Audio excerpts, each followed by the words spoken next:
Nagsimula sa hindi kita kilala hanggang sa nauwi sa mahal kita.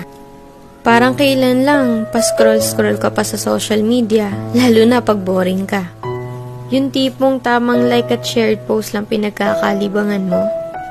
Wala ka naman sanang planong pumasok sa relasyon, pero biglang isang iglap may dumating sa buhay mo para mahalin ka. At sa hindi inaasahan, nahuhulog ka na rin sa kanya. Hanggang isang araw, yung akala mo magiging mag-isa, pero hindi pala, kasi may taong tatanggap sa'yo ng buo. Ang sarap nga naman magmahal pag mas mahal ka. Ang sarap makontento pag mas kontento sa'yo. Hahanap ka pa ba ng iba kung sobra-sobra na siya?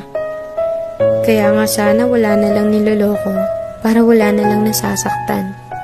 Sana mapadpad kayo sa taong kayang pakalmahin puso nyo at hindi kayo bitawan sa mga panahong magulo na.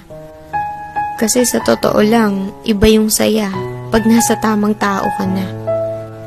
Yung tipong kahit hindi mo siya palaging kasama o nakikita, alam mo hindi niya magagawang ipagpalit ka sa iba.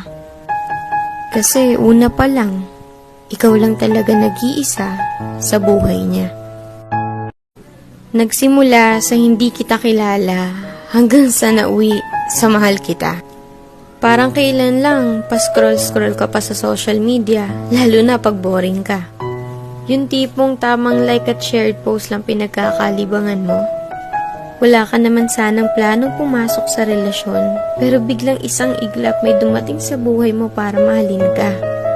At sa hindi inaasahan, nahuhulog ka na rin sa kanya. Hanggang isang araw, yung akala mo magiging mag-isa, pero hindi pala, kasi may taong tatanggap sa'yo ng buo.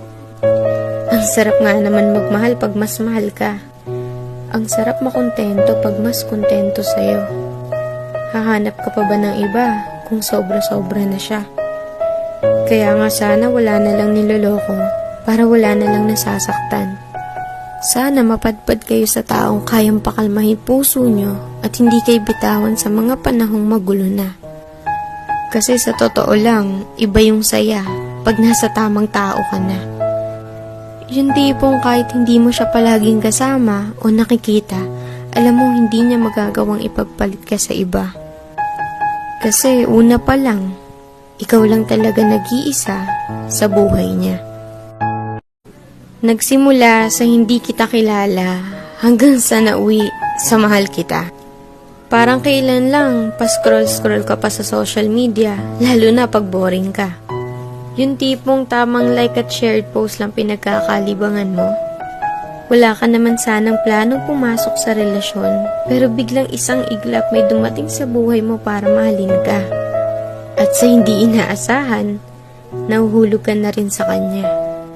Hanggang isang araw, yung akala mo magiging mag-isa, pero hindi pala, kasi may taong tatanggap sa'yo ng buo. Ang sarap nga naman magmahal pag mas mahal ka. Ang sarap makontento pag mas kontento sa'yo.